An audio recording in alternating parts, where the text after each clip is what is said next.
आप देख रहे हैं जय भारत टीवी।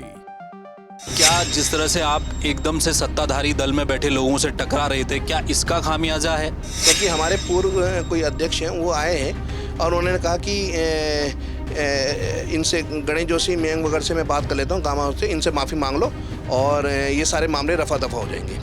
माफ़ी मांगने को जब आपको कहा गया, आपने नहीं माना, तो इस वजह से ये किया गया, आप ये कह रहे हैं?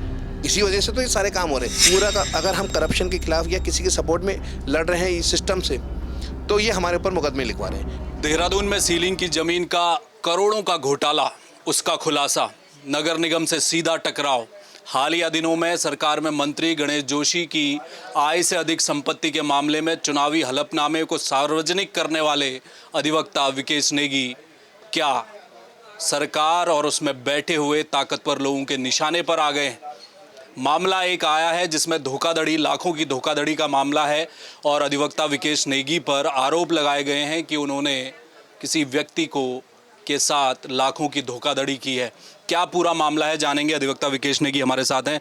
सर, अभी कुछ ही दिन हुए हैं, आपने सीलिंग चाय बागान की ज़मीन के घोटाले का खुलासा किया, नगर निगम से आपका सीधा टकराव रहा है, मंत्री गणेश जोशी से आपने टक्कर ले ली, ये अब मामला आप पर आरोप लगा है कि आपने धोखाधड़ी की है लाखों की। क्या मामला है? पहले तो आप सबको नमस्कार और जनता को नमस्कार जो आप आए मेरा पक्ष सुनने के लिए। देखिए, ये मामला दरअसल है क्या, ये मामला है लाडपुर की एक प्रॉपर्टी है और वो गीता प्रसाद के नाम पे थी। तो उनकी पावर अटॉर्नी ले रही थी कमल प्रसाद जी ने, और वो हमारे यहाँ चैम्बर में आते हैं, क्लाइंट हैं। तो उनके पास कोई दिनेश चंद्र हैं, प्रोफेसर हैं, उन्होंने वहीं पर मकान बनाया। वो गए उनके पास, तो उन्होंने कहा उनसे, उन्होंने ये अपने लैंड की मकान की ज़मीन भी उनसे ख़रीदी हुई थी। तो वो गए, उन्होंने कहा कि जी ये रकम सिंह भाटी हैं और इनके साथ कोई तिवाड़ी जी के टाइम पे कोई OSD थे मोमडन, वो ये ज़मीन लेना चाहते हैं, उनके पास कोई पार्टी है। तो उन्होंने कहा आप हमारे वकील साहब से बात कीजिए, और वो हमारे पास आ गए। तो पहले उन्होंने जब ये परचेज़ करी, कोई औजा उनको लेके आए, तो उन्होंने 1 लाख रुपए अकाउंट में ट्रांसफ़र करे राजा साहब के, और उसके बाद फिर ये बैकफुट में आ गए। उन्होंने कहा हमारे पास कोई पैसे नहीं है।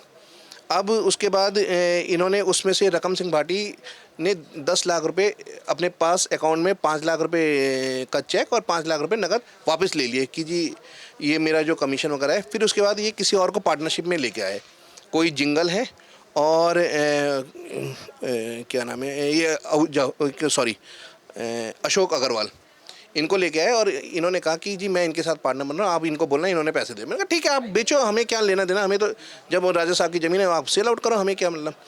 तो उसके बाद इन्होंने कहा कि जी आपने जो राजा साहब को पैसे दे रखे 15 लाख रुपए हम आपको वापस कर देते हैं और बाकी हम पैसे 31 लाख रुपए राजा साहब को दे देते हैं। हमने कहा आप दीजिए।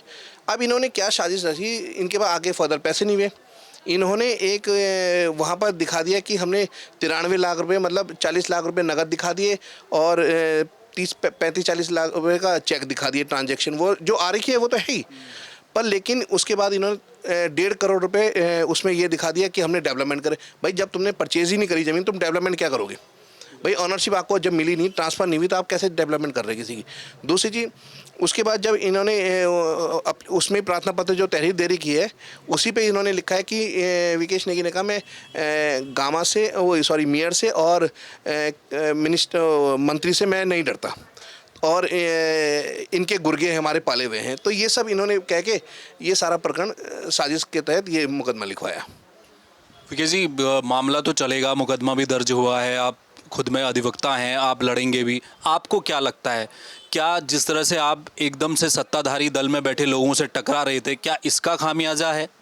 ये तो सबको पता है, इसी के लिए तो ये हो रहा है। इससे क्योंकि हमारे पूर्व कोई अध्यक्ष हैं वो आए हैं और उन्होंने कहा कि इनसे गणेश जोशी मयंक वगैरह से मैं बात कर लेता हूँ गामा से, इनसे माफ़ी मांग लो और ये सारे मामले रफा दफा हो जाएंगे। किसने, मतलब कौन व्यक्ति था जो आप तक ये समाचार लेके आया? अब हमारे पूर्व अध्यक्ष थे, उन्होंने ये कहा था कि इनसे मैं अब उनको बोल देता हूँ और फिर ये मामला सारा रफा दफा हो जाएगा। ये जो सीलिंग वाला आपने मेयर का जो खुलासा किया था, ज़मीन का घोटाला और आय से अधिक संपत्ति मामले में माफ़ी मांगने को बोला गया, माफ़ी मांगने के लिए बोला गया है। माफ़ी मांगने को जब आपको कहा गया, आपने नहीं माना, तो इस वजह से ये किया गया, आप ये कह रहे हैं?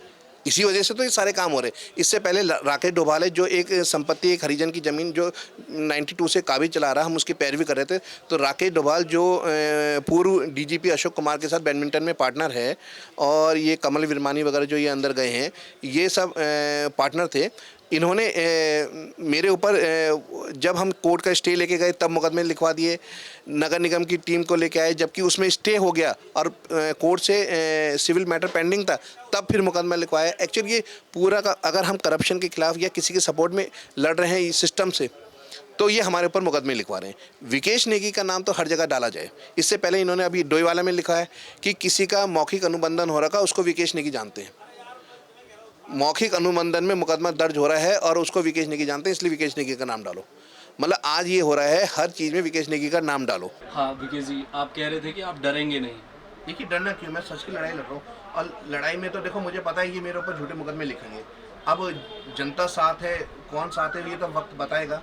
दूसरी चीज़, अब इन्होंने ये सब एडमिट करके इन्होंने लिखा है कि 1.5 करोड़ रुपए इन्होंने डेवलपमेंट पे खर्च करे हैं और 40 लाख रुपए इन्होंने नकद के करीबन का दिखाया है।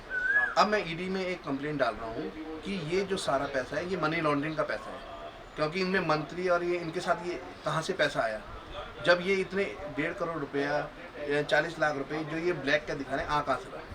अब ये इन्होंने एडमिट करा हुआ है ना, अपनी जो इन्होंने मुकदमा लिखवाया है उसी की कॉपी लगा के अब हम ईडी में देने की तैयारी कर रहे हैं। ईडी में जाएंगे आप? ईडी में जाएंगे, क्योंकि भाई मनी लॉन्ड्रिंग का मामला है, इसका मतलब ये मंत्री वगैरह का पैसा इन्वॉल्व है इसमें, तभी ये सारे मुकदमे भी लिखे जा रहे, तभी ये सारे काम हो रहे। ये तो क्लियर कट आ गया जब उन्होंने खुद पूरे उसमें लिख दिया कि हमने 1.5 करोड़ रुपए डेवलपमेंट में लगाए और 40 लाख रुपए नकद का दिखा दिया। तो ये तो क्लियर कट ईडी का मामला। अब कहाँ से, अब इनसे पूछा जाएगा इनके पास पैसा कहाँ से आया। भाई इनकम टैक्स और इसके हिसाब से आप 20,000 से ऊपर, और अगर आप दूसरा ठेकेदार को इन्होंने जिनको डेवलपमेंट के लिए वो दिया उनको टीडीएस काटा, अब मैटर हो गया दूसरा। अब सारा लीगल प्रोसेस में आएगा। अब सब मैटर हो गया दूसरा। एडमिट, आपने किसी के ऊपर मुकदमा लिखने से पहले आप ये तो सोच लो कि आप लिख क्या रहे हैं। आपने एडमिट कर दिया ना वहाँ पर कि तुमने 1.5 करोड़ रुपया दिया है, तुमने ये नगद के 40 ये भी दिए, 1.5 करोड़ तुम्हारा उसमें नगद में लगाया है, तो अब ये आ गया अब ईडी का मैटर, मनी लॉन्ड्रिंग का मैटर। अब मैटर हो गया दूसरा। विकेश नेगी को तो तुमने फंसाया है, चलो फंसा दिया, अच्छी बात है। अब लीगल प्रोसीडिंग अब स्टार्ट होगी। बिल्कुल, चलिए बहुत शुक्रिया विकेश जी। धन्यवाद। देखिए मामला उलझता जा रहा है, लेकिन साफ ये है कि मामला जब कानून के दायरे में आ गया है तो परतें सारी अब एक के बाद एक जरूर खुलेंगी। बहरहाल सवाल ये है कि क्या इस दौर में, चूंकि पूरे देश में हम ये लगातार मामले देख रहे हैं, जो भी सत्ताधारी दल से जुड़े लोगों से अगर कहीं पर किसी ने आवाज़ उठाई है, टकराव हुआ है, उत्तराखंड में हमने ऐसे कई मामले देख लिए हैं। ऐसे मुकदमे तब क्यों आते हैं जब कोई व्यक्ति सत्ताधारी लोगों, सरकार, प्रशासन में बैठे अधिकारियों के खिलाफ मोर्चा खोलता है, उसी के बाद क्यों मुकदमे लिखाए जाते हैं? ये भी अपने आप में बड़ा प्रश्न है। देखना है इस पूरे मामले में आगे क्या कानूनी प्रक्रिया आगे बढ़ती है। कैमरामैन मयूर उपाध्याय के साथ हेमंत, जय भारत टीवी।